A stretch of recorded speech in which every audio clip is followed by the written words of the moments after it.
Buenos días, este 9 de junio les damos una cordial bienvenida a El Consultorio, un programa en línea que se transmite martes y jueves a las 9:30 horas por Prensa Libre TV. Soy Cristian Dávila y hoy vamos a hablar acerca de la obesidad infantil y cómo tratarla, y para ello me acompaña la licenciada en nutrición Mónica Portillo, así que gracias, licenciada, por estar acá, bienvenida. Gracias, Cristian, mucho gusto. Gracias a usted por aceptar nuestra invitación de venir a hablar sobre un tema que puede ser muy interesante, porque más adelante vamos a conocer que son cifras alarmantes acerca de esta enfermedad que es considerada una pandemia en todo el mundo. Así que si usted tiene alguna consulta específica, puede hacerla a través de las redes sociales de Prensa Libre. En Facebook aparece una imagen que dice El Consultorio, pero también puede hacerlo por Twitter con el hashtag ElConsultorioPL, porque en breves instantes nuestra invitada las responderá. Así que vamos a empezar a hablar de lleno de este tema que es tan interesante, y me gustaría que usted como experta nos definiera qué es la obesidad infantil. ¿A qué nos estamos refiriendo con este término? Ok, básicamente obesidad infantil nos referimos a el exceso en células de grasa a nivel corporal. O sea, realmente la definición va a una obesidad puntual, ¿verdad? Es un exceso de grasa a nivel corporal. En los niños, pues es muy alarmante la situación que estamos viviendo actualmente. Para el 2010 se tenía 42 millones de niños con obesidad infantil. De esos 35 millones de niños estaban ligados a condiciones en países en vías de desarrollo, como lo tenemos aquí en Guatemala. El año pasado en México pues le ganó a Estados Unidos en obesidad infantil. Entonces es bien alarmante lo que estamos viviendo en cuestión de salud, y también hay que pues ponernos a pensar que estos niños son, o sea, la probabilidad de que tengan una enfermedad crónica no transmisible como diabetes o hipertensión, pues se ve aumentada si desde pequeños pues padecen ya de un trastorno a nivel de salud. Licenciada Portillo, más adelante vamos a hablar acerca de las consecuencias que esto va a tener a corto y también a largo plazo, pero antes de eso me gustaría que también las personas en casa entendieran que tampoco debemos confundirlo con sobrepeso, porque la obesidad, estamos hablando de una condición que va más allá. ¿Cómo podríamos diferenciar esta evolución de las células de grasa que se acumulan en el cuerpo para diferenciar el sobrepeso de la obesidad? Claro, la diferencia entre sobrepeso y obesidad, por ejemplo, en cualquier humano, la diferencia es que sobrepeso es tener alrededor de 10 o 15 libras extras de su peso saludable, y ya obesidad va de 30, 40 o 50 libras, pues más de lo que el cuerpo necesita, ¿verdad? Entonces, esa es la diferencia en cuestión de sobrepeso y obesidad. Actualmente, pues ya cuando vemos a un niño que ya tiene un sobrepeso, ahí es donde tenemos que tomar la primera pauta para hacer que el niño pues empiece a bajar esas pequeñas libras que tiene de más y no dejarlo que siga subiendo pues más de peso, ¿verdad? Licenciada Portillo, usted nos dio una cifra bastante importante. Nos dijo que 42 millones en todo el mundo tienen obesidad infantil, niños, y que de esos más del 35 millones están relacionados con países en vías de desarrollo como Guatemala. Entonces, la pregunta sería, ¿por qué la obesidad infantil va en aumento específicamente en estos países? Básicamente, la poca educación que se tiene a nivel de hogar va a afectar muchísimo el comportamiento, ya sea de los papás y del niño, porque el niño no puede elegir qué llevar en su lonchera. El niño no es capaz de tener el poder de decisión de no, esto no me hace bien o esto sí me hace bien. La idea es que es un problema social, no podemos dejarlo solo para la familia, es un problema que viene del colegio, es un problema de gobierno, es un problema de la accesibilidad a buenos alimentos. Todo eso va a ir pues como encasillando al niño a no poder tener una alimentación balanceada. Usted se nos adelantó a la siguiente pregunta, pero yo creo que es bueno que la aclaremos y que hagamos un énfasis en esto. Por ejemplo, ¿quiénes son los responsables de la obesidad infantil? Porque a veces nosotros decimos, no, es que los papás son unos irresponsables por permitir que sus hijos coman cualquier cosa, pero realmente vemos que a veces los papás luchan contra muchos otros factores, incluso contra el mismo niño que ya está acostumbrado a cierto tipo de alimentación.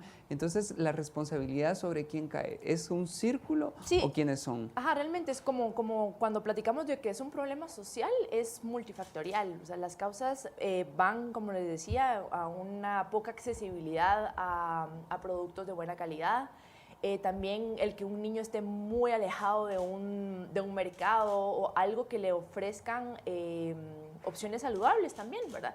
Y muchas veces la mercadotecnia juega en contra de nosotros porque siempre un cereal, digamos, con mucho azúcar o con muchos colorantes y saborizantes artificiales van a traer como un premio dentro. Entonces el niño va a ir buscando eso. La mercadotecnia también juega un papel pues muy importante a la hora de venderle al niño un producto, ya sea saludable o no.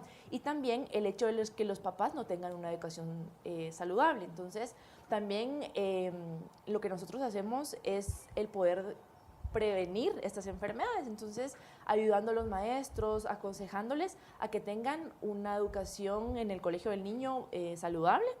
Hace poco fui a un colegio y me sorprendí, niños de 10 años ya sabían identificar la diferencia entre proteínas, carbohidratos, grasas, y eso realmente me llenó mucho como profesional porque estoy viendo un cambio en los niños, ¿verdad? Pero también hay otros colegios que no tienen ni idea de la diferencia entre algo saludable versus algo que les pueda hacer daño, ¿verdad?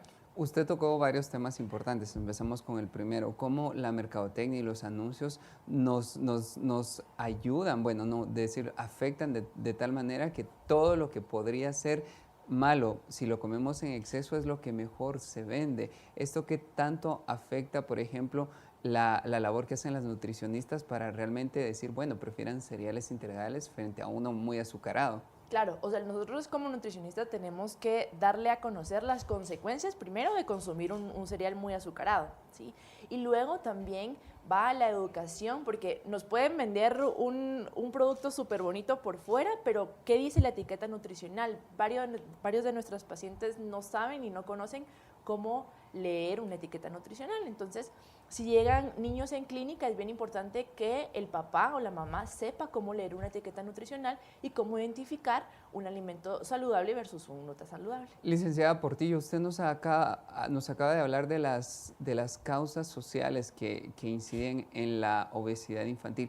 ¿Hay algunas causas que no puedan ser manejables, como las causas genéticas, o digamos que esas son muy mínimas? Claro, nosotros siempre tenemos como un chip, o sea, ese chip se va a desarrollar en corto, mediano, largo plazo, pero está en nosotros si no se desarrolla ese chip. O sea, todos tenemos como esa tendencia a poder tener un sobrepeso y una obesidad. Viene ligado con nuestros estilos de vida. Y no solo es la alimentación, es la poca actividad física que puedan tener los niños hoy en día por temas de seguridad, que ya no pueden salir a jugar como antes, probablemente uno lograba salir un poquito más. Entonces todo eso va a ir condicionando al niño a no tener un estilo de vida saludable. Ahora, y también pues en colegios pues no promover ese estilo de vida saludable. Ahora, digamos que si no tenemos un estilo de vida saludable, ¿cuáles van a ser las consecuencias a corto, a mediano y a largo plazo? Pero esas preguntas las vamos a resolver después de nuestra siguiente pausa. No se vayan y sigan con nosotros en el consultorio, porque al volver vamos a seguir hablando de la obesidad infantil. Les recordamos que pueden dejar sus dudas y consultas a través de las redes sociales de Prensa Libre. Ya volvemos.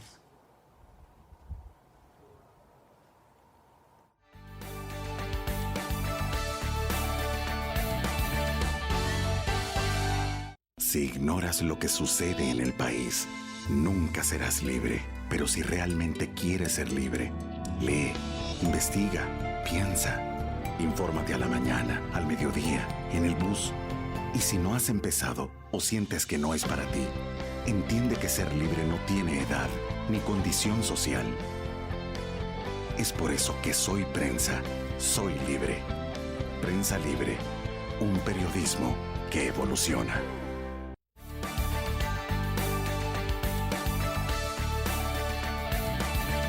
Estamos de vuelta en el consultorio y estamos hablando acerca de la obesidad infantil, y me acompaña la nutricionista Mónica Portillo, que nos está aclarando muchas dudas acerca de este tema tan interesante que puede afectar a muchas personas en el país, y usted puede tener a un niño con obesidad en casa. Ahora sí, ya habíamos hablado acerca de la obesidad y habíamos dado unas pinceladas sobre este tema. Ahora sigamos con las consecuencias. ¿Cuáles son los riesgos a corto plazo de que un niño tenga obesidad? Pues el primer riesgo es que sea un niño que se vea muy cansado, que se concentre muy poco en el colegio, en sus clases, que no descanse las 8 horas que deberíamos de estar descansando. Esas son como las consecuencias a a corto plazo, y también pues el famoso bullying que podría estar como ligado al tener un sobrepeso o una obesidad, y también las consecuencias psicológicas que puede desencadenar tener un problema de este tipo, porque realmente el niño no se está sintiendo cómodo con su cuerpo, ¿sí? Entonces, esas son como las de corto plazo. Las a corto plazo. Y siguiendo en este tema del bullying, por ejemplo, yo creo que la publicidad es un arma de doble filo, porque Claro. por una parte nos va a vender que es rico ciertos cereales, ciertos productos, ciertas aguas carbonatadas, y por otra parte nos va a vender un estereotipo de belleza que realmente el niño no se va a sentir a gusto, porque por un lado ve que le están exigiendo una belleza muy idealizada, pero nos están vendiendo también muchas publicidades de alimentación no saludable. Entonces el niño va a encontrar una contradicción bastante extraña. Ajá, esa es la clave como papá también y como mentor, digamos, en el colegio, que sepan decirle al niño la diferencia y que no le den como esas dos, una información contraria realmente, ¿verdad? Porque el niño está creciendo y está formando un carácter, entonces realmente es una edad muy puntual para empezar a modificar esos estilos de vida. Y no quiere decir que nunca va a comer una pizza o nunca va a probar un helado, porque realmente también parte de un estilo de vida saludable es poderse dar esos pequeños gustos, pero que saber cuándo, cómo y en qué cantidad. Eso es bien importante también para el niño ir forjando ese carácter y ese poder de elección. Bueno. Y además recordemos que muchos niños están en la etapa de crecimiento, y usted hablaba acerca del sedentarismo, y recordemos que en la primaria o en la secundaria la famosa educación física, ¿verdad? Ajá. O sea, el niño realmente que rinde es el niño saludable, pero también Claro. vemos que ahí se relaciona, típico, que digan el gordito no puede, el gordito hace tal y tal cosa, y ahí hay dos cuestiones amarradas: la parte física, en la cual por el tipo de obesidad el niño ya no puede rendir más, y también el tipo de burlas que podía acarrear este tipo de temas. Sí, claro, digamos, los niños que yo he visto en clínica solo se enfocan en la educación física, digamos los 45 minutos que uno recibe a la semana de educación física. Muy pocos de ellos tienen una clase extracurricular o algo que ellos pues les llame la atención, pero es por lo mismo, porque se cansan. Entonces, uno, si algo le aburre o le cansa, realmente no lo hace. Entonces, la idea es también llevar al niño a que realice un deporte, una actividad física que a él le motive y le emocione. Por ejemplo, yo le digo a usted, sabe que tiene que nadar 45 minutos todos los días, y si a usted no le gusta, no lo va a hacer, ¿sí? Y un niño menos, porque también se ponen como un poco rebeldes. Pero también, si como papás no damos ese ejemplo, no podemos esperar que nuestro hijo pues sea igual activo, que siempre coma sus manzanas, si yo estoy tomando gaseosas o comiendo frituras, ¿verdad? Entonces tenemos que ser coherentes con lo que queremos ver en nuestro niño y con lo que nosotros también hacemos, ¿verdad? Ahora retomamos el tema. Por ejemplo, ya vimos los riesgos a corto plazo. ¿Cuáles van a ser los riesgos a mediano y a largo plazo? Un niño obeso que no es tratado, ¿qué enfermedades va a desarrollar en la edad adulta? Pues lo que estamos viendo hoy en día, por ejemplo, en jóvenes de 21 y 20 años que ya tienen un sobrepeso o una obesidad, pues ya pueden padecer de diabetes o hipertensión, que son las enfermedades crónicas no transmisibles, que también, al igual que la obesidad, pues son una epidemia a nivel mundial. Entonces también el gasto en salud pública que esto genera, pues no es de beneficio para ninguno de los dos lados, ni para la persona en sí, porque ya tiene que estar gastando todos los días Tratamientos medicamentos, bastante tratamientos complejos. tratamientos complejos, visitas al médico pues frecuentemente, y realmente son acciones que no deberíamos de llegar a, sino tratar de la manera de prevenir estas enfermedades, pero básicamente esas son dos puntuales. Y especialmente porque son enfermedades que se pueden prevenir con dos aspectos muy importantes: la nutrición, que es el tema que usted maneja, y también hábitos saludables y una vida activa. Exacto. Que nos hagan realmente ser personas saludablemente integrales. Ahora llegamos al qué hacer. Bueno, ¿cuáles serían sus recomendaciones para prevenir la obesidad infantil? Empecemos hablando acerca de la nutrición. ¿Cómo debe ser esa nutrición en los niños, especialmente porque sabemos que son personas en crecimiento, que no se les puede venir y limitar la alimentación, sino que entonces, ¿qué alimentos o qué tipo de alimentación van a fomentarse para que ellos consuman?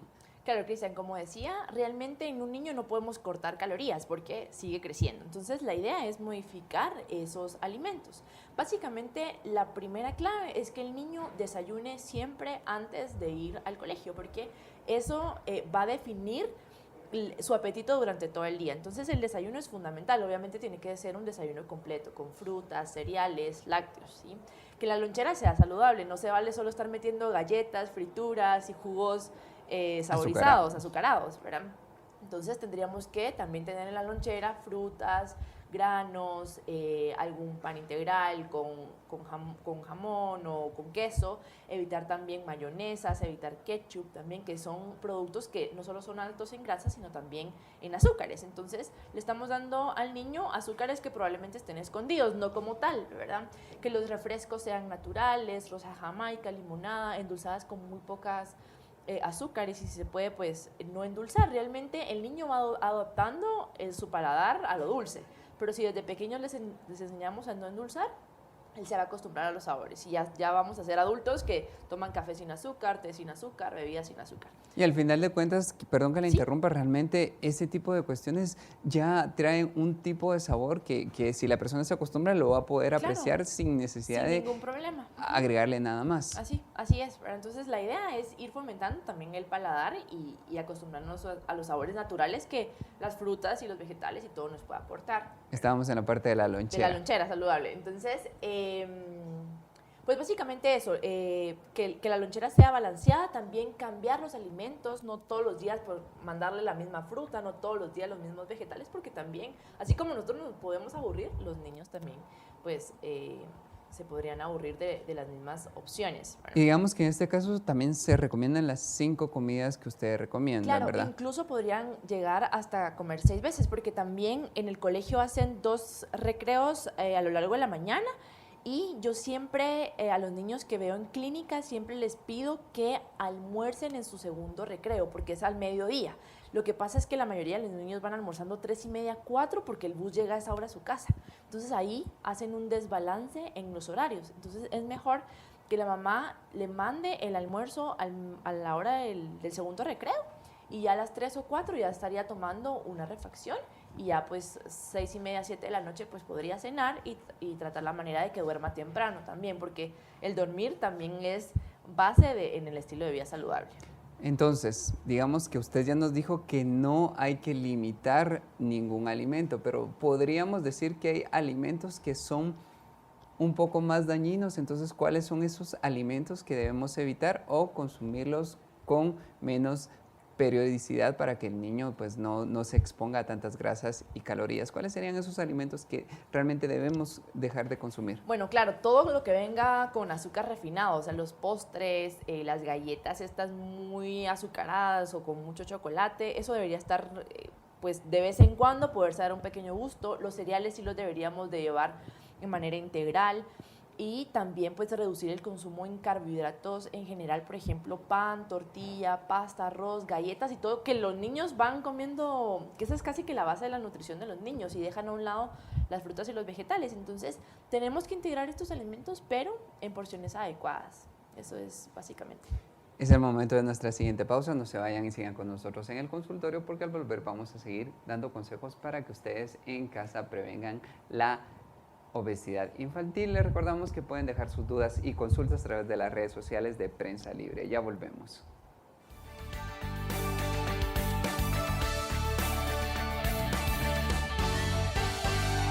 Si ignoras lo que sucede en el país, nunca serás libre. Pero si realmente quieres ser libre, lee, investiga, piensa. Infórmate a la mañana, al mediodía, en el bus. Y si no has empezado o sientes que no es para ti, entiende que ser libre no tiene edad ni condición social. Es por eso que soy prensa, soy libre. Prensa Libre, un periodismo que evoluciona.